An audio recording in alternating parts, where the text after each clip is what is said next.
When Island Shipper first brought you a video recorded in this format, you indicated that you liked it and wanted us to create more content like this. So here goes.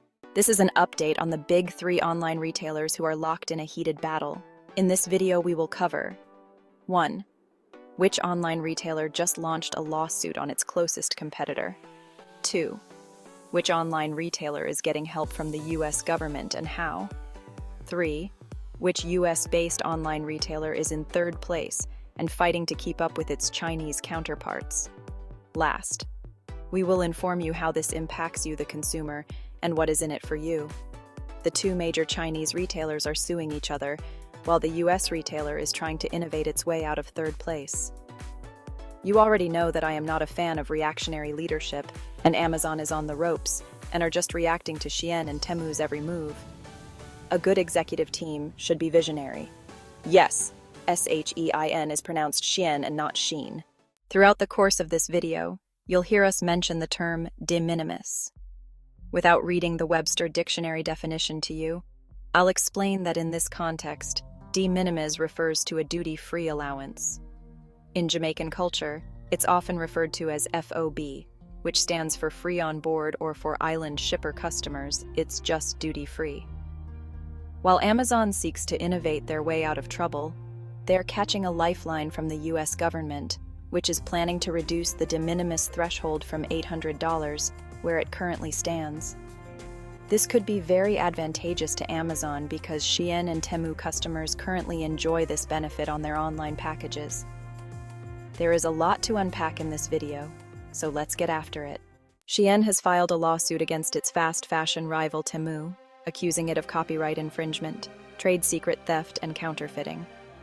The lawsuit was filed in Washington, D.C., because in America, you can sue a ham sandwich.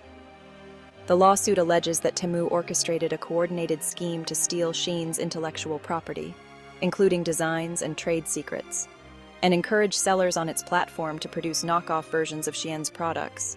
Shein further claims that Temu engaged in false advertising by creating fake Shein accounts on social media platforms to divert customers away from Shein. This lawsuit is part of an ongoing legal battle between the 2 companies. It is our opinion that when retailers compete, the customers win. So this can be a plus for Island Shipper customers too. Temu had previously sued Shein, accusing it of mafia-style intimidation tactics against manufacturers. Both companies, which dominate the fast fashion industry, have faced numerous legal challenges over intellectual property disputes from other brands as well. On September 13th, 2024, the Joe Biden administration proposed new rules targeting Chinese e-commerce platforms like Shein and Temu, which use the de minimis exemption to avoid taxes on imports under $800. These changes could impact Shein and Temu, which have grown by leveraging the de minimis rule to offer lower prices. The surge in shipments, from 636.7 million in 2020 to 1 billion in 2023, has fueled what the administration calls unfair competition. The rules may modestly raise prices, affecting low and middle-income consumers. Although the proposal bypasses Congress, it aims to push for de minimis reform legislation by the end of 2024. Since the price point of products on both websites is so low, and the de minimis threshold in Jamaica is only $100, even a significant reduction in the US de minimis from $800 should not have a major impact on Island Shipper's local customers in Jamaica. In addition to catching a break from the US lawmakers, Amazon is making a strategic move into the low-cost, unbranded goods market. This is significant, especially as it targets platforms like Temu and Shein, which have grown by offering cheaper alternatives to branded products.